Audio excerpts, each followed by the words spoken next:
Is the Cricut Icon 3 worth buying in 2022? Well, in this video, we're gonna find out. What's going on, everybody? Kalipas Tech here, coming back at you with another video. In this video, we're gonna be taking a look at the Cricut Icon 3 and going over whether or not it's worth buying in 2022. So let's get started. So this phone has a 6.5-inch LCD display with a resolution of 720p, a PPI of 268, and an aspect ratio of 20:9. We got a water drop notch up here for the front-facing camera, and this camera is 5 megapixels. So overall, this display is pretty standard for an entry-level phone. Most phones like this are gonna have pretty much the exact same specs, and that's not really a bad thing because this display is a good size. So if you're streaming videos, viewing photos, reading, stuff like that, everything's gonna show up decently large on the phone. So despite the quality of the display itself not being amazing or anything like that, it's still gonna be a decent experience because we got a pretty large display here. Now, even though the display is a little bit larger, we have a nice thin design here, so it's not gonna be too uncomfortable to hold or carry in your pocket. Now, this phone has 32 gigabytes of internal storage with microSD card expansion, so it's really not gonna be a whole lot. Even if you're just a regular user, I feel like 32 gigabytes is pretty easy to go through. So with this phone, I definitely recommend getting a microSD card because that's gonna help out a lot with the storage. Now, there's no wireless charging with this phone, which is not very surprising. Phones like this typically don't have any fancy features,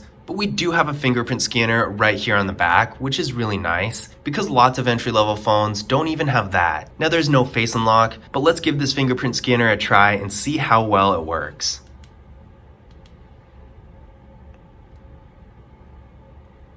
There we go, one more time. And there we go.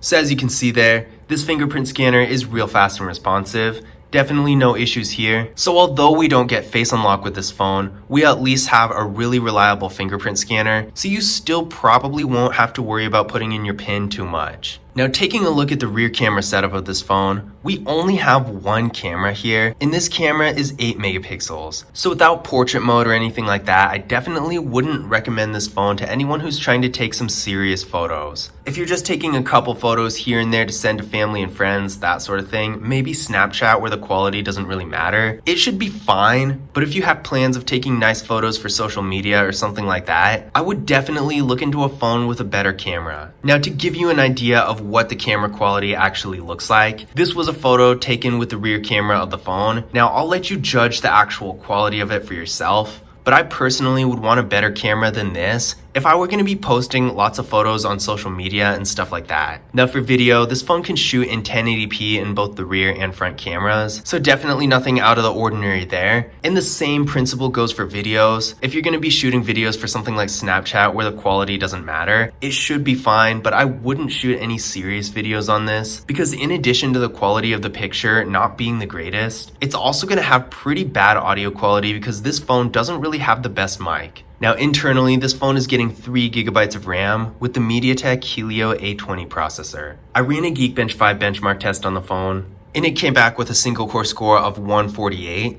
and a multi-core score of 505. So this is not a very powerful processor. If you're just using the phone for basic activities like sending text messages, making calls, some light web browsing and social media use and that sort of thing, it should be fine. But if you're on the web constantly, using social media a lot, and you're just on your phone a lot in general, I would definitely consider a device with a little bit more processing power because this phone, while being able to do those activities, is not going to be very fast. Now, what I recommend doing is running a Geekbench 5 benchmark test on your current device and comparing it to this to see if it's an upgrade. But with the level of processing power this phone has, it likely won't be. Now, this phone has a 3500 milliamp hour battery that doesn't support fast charging. So if battery is going to be one of your main priorities, this is probably going to be a disappointment to you because the 3500 milliamp hour battery is really not that big by today's standards. And in addition to that, it doesn't have fast charging. So if you're in one of those situations where your phone is dying and you need to charge it up a little bit faster because you don't have time to wait around for it, it's going to be a huge inconvenience. In addition to that, not only is this phone not going to have the greatest battery life throughout the day, but down the road as the battery starts to degrade, you're going to notice it a lot quicker than you would with, say, a 5000 milliamp hour battery. So overall, if you have a more mobile lifestyle where you have to use your phone a lot, but don't always get the chance to charge it a whole lot during the day, then this is probably not going to be the phone for you. But on the other hand, if you're really not doing a whole lot with your phone and only really use it occasionally throughout the day, then it should be fine. So now that we've gone over some of the specs of the phone, let's take a closer look at the hardware. So on the left hand side here, we got the slot for the SIM card and the micro SD card. On the bottom, we got a 3.5mm headphone jack, the microphone, a USB-C port, and the speaker.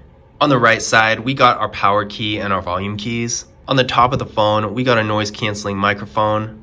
On the back, we got the camera and the flash, the fingerprint scanner, and there's a Cricket logo right down here. Now the back is made of this matte material that looks decent, and it doesn't pick up fingerprints too badly, but in the right lighting, you can definitely see them. Overall, like I said before, this phone has a nice thin design, so it's not going to be uncomfortable to hold in your hand or carry in your pocket. Now one thing that I really did notice about this phone the second I picked it up is how light it is. Now this could be good for some people. Having a bulky, heavy phone to carry around can be annoying, but in my opinion, having a phone this light just makes it feel really cheap. You're definitely not going to feel anything premium in this phone. It's very much a cheap entry-level phone. So if you go in expecting that, then you won't be disappointed. But if you have higher expectations, then again, I will caution you, there's nothing premium about this phone, and really holding it just feels like cheap plastic. Now, although it does feel pretty cheap, it's still durable. I mean, the build quality is pretty solid. The buttons don't feel flimsy or anything like that. So I would say if you're just looking for something that's really practical and durable, this phone's design is still going to hold up to that standard. So in conclusion, is the Cricket Icon 3 worth buying in 2022? Well, personally, if you're paying full price for it, I would avoid it. There are lots of other better entry-level phones that you can get that aren't going to be much more, if at all, that are just better in every way. Overall, this phone is pretty much your standard affordable entry-level phone with no special features. There's really no spec about this phone that stands out from any other entry-level phone. Now, if you're getting a deal on it, if you're getting it for free or something like that, and you don't really need a phone that can do a whole lot, then this phone should be fine. I mean, it's no worse than any other phone in this price range. But at the same time, if you are shopping around for a phone and you're looking for something that can do a little bit more, if you plan on doing stuff like using social media, taking nice photos, and just being on your phone a lot in general, I would definitely consider a better device with more processing power and more features in general. But I hope you guys enjoyed the video, and I hope you found this information useful as well. If you did, don't forget to leave a thumbs up and subscribe to the channel. And as always, I will see you in the next video.